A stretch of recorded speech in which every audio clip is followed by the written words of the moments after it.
Have you ever asked yourself what happened after Pablo Escobar died? Oh, and I don't mean the afterlife or anything like that. I'm talking about what happened to his wife, his daughter that he loved so much, his son, his cartel, and all that money he had. No one seems to talk about these things, and maybe no one cares, but we definitely do. So if you're just like us and you want to find out, well then buckle up, because we're taking you on a trip to Medellin, Colombia, to unravel all the happenings that came after the death of Pablo Escobar. Arguably the wealthiest drug lord to ever walk the earth. You don't want to miss this one, so sit tight and let's begin.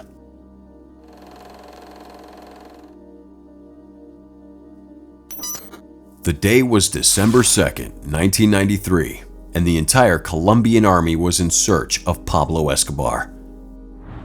No, that's wrong. Half of Colombia was searching for him. I'm talking about rival cartels, a special force of lethal mercenaries called Los Pepes, and even his own family. They were all diving into the deepest and dirtiest corners of Medellin, looking for Pablo Escobar. Okay, pause. You're probably wondering, what the heck did I just say? Well, what I just described for you was the final hour or maybe even 30 minutes before Escobar died. He went into hiding after the Colombian government announced their plan to move him into a standard prison facility. But Pablo, being the stubborn and egotistical man he was, didn't want to go. At this point, the Colombian government and a group of paramilitary who weren't scared to cross the lines of morality and legality just the way Pablo had done, began a nationwide manhunt for him. Now, back to my story. Pablo, for the first time in his life, was celebrating his birthday outside the usual tradition of partying with his family. He needed to speak to his family real bad. He decided to risk it all and put a call through to his son. The Colombian government was able to intercept that call and pin it to a cell tower close to his location. Immediately, they locked on the hideout.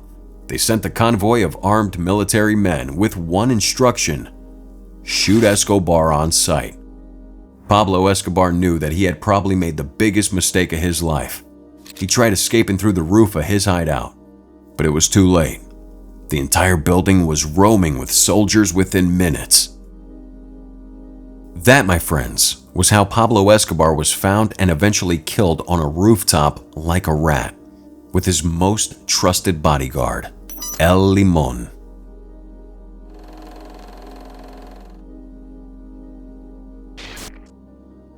His wife, Maria Victoria Henao, felt extremely bad after hearing the news of his death.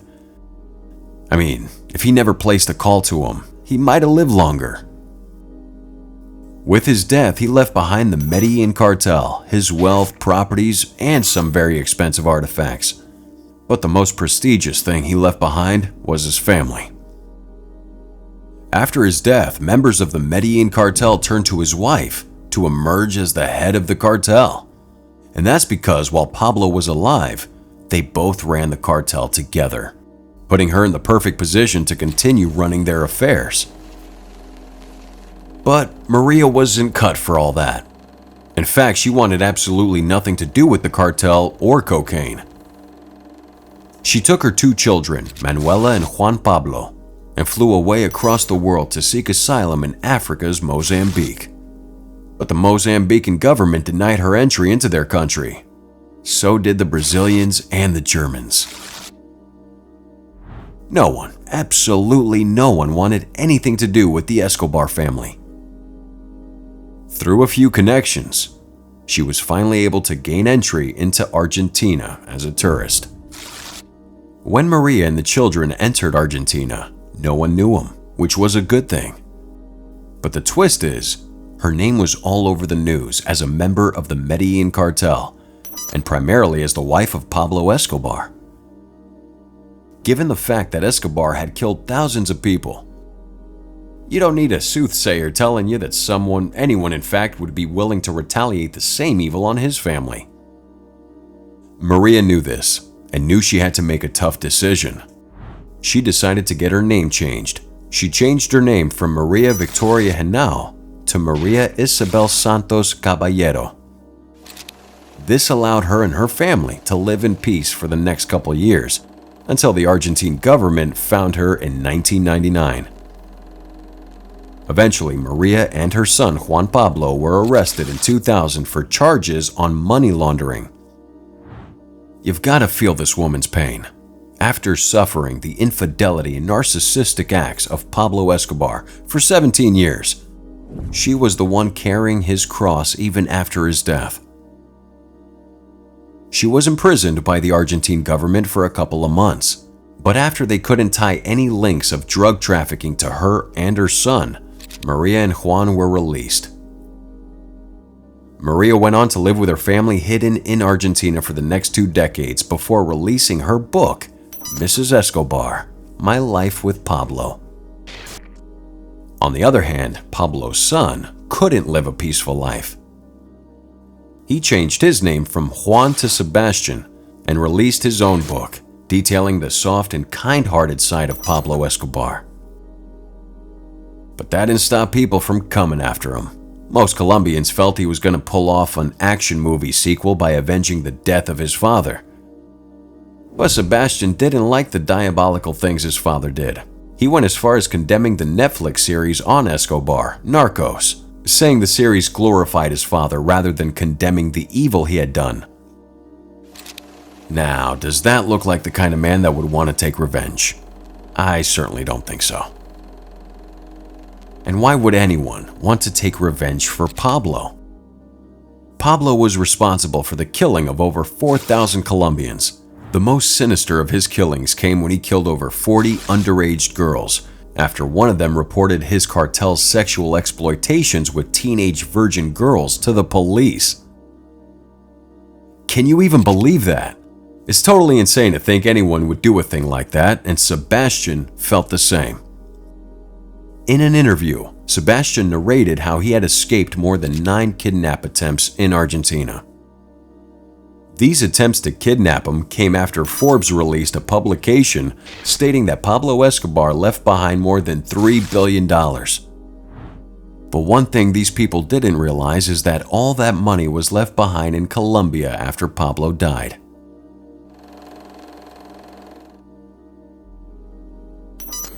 That's right, Pablo's $10 billion mansion. The luxurious prison he built for himself, called La Catedral. And several other properties he owned were all left rotten in Medellin after his family fled the country. He had billions of dollars he couldn't take to deposit at the bank, so he did a different approach to store that money. I'm talking about stuffing millions inside his furniture, burying it underground, and just putting them in places that I bet Pablo himself couldn't even remember.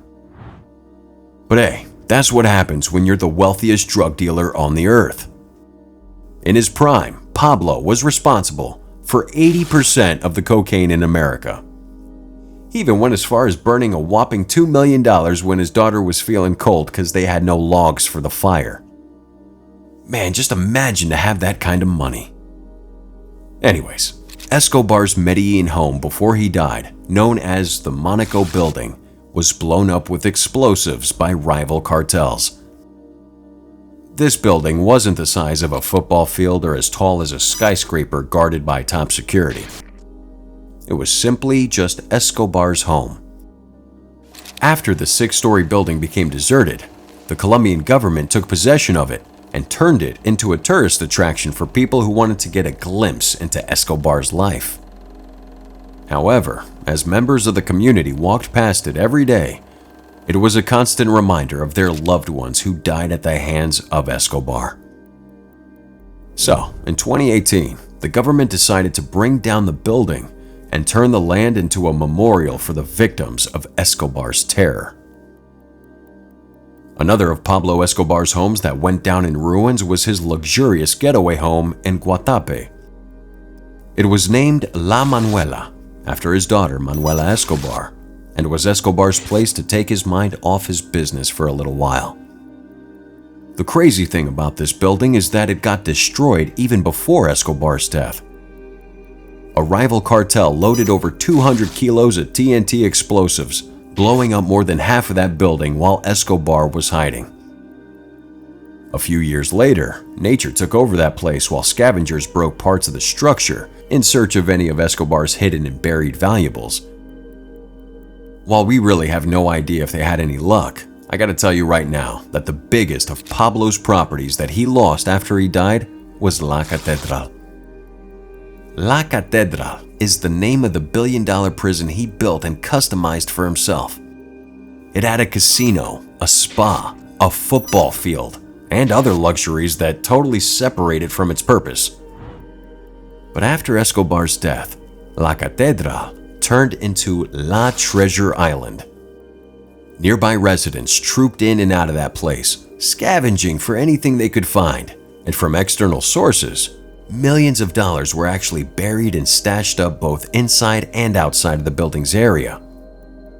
But when all that gold digging was done, La Catedral was eventually abandoned until a group of monasteries called the Benedictine monks took over the building and turned it into a holy place of worship and a memorial for the victims of Escobar's works.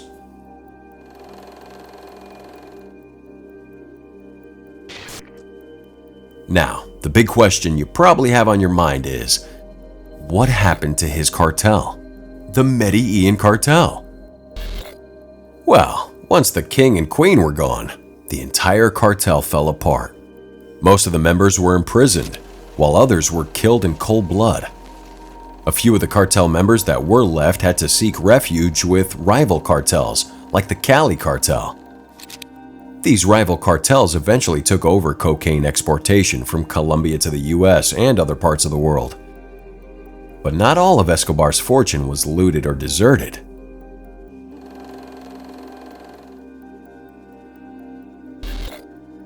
Before he died, he built schools, hospitals, shelter homes, and other commercial infrastructure for the people of Medellin, while he slaughtered anyone who dared to stand up against him or challenge his authority. And that made his life somewhat paradoxical. On one hand, he was seen as a hero. On the other, he was seen as the devil dressed in Prada. Now, my question to you is, can the actions of Pablo Escobar be justified, or is he the devil everyone says he is? We have to know your thoughts in the comments down below. Now, the video showing on your screen right here is just as good as this one. You might want to check that out. I'll see you there.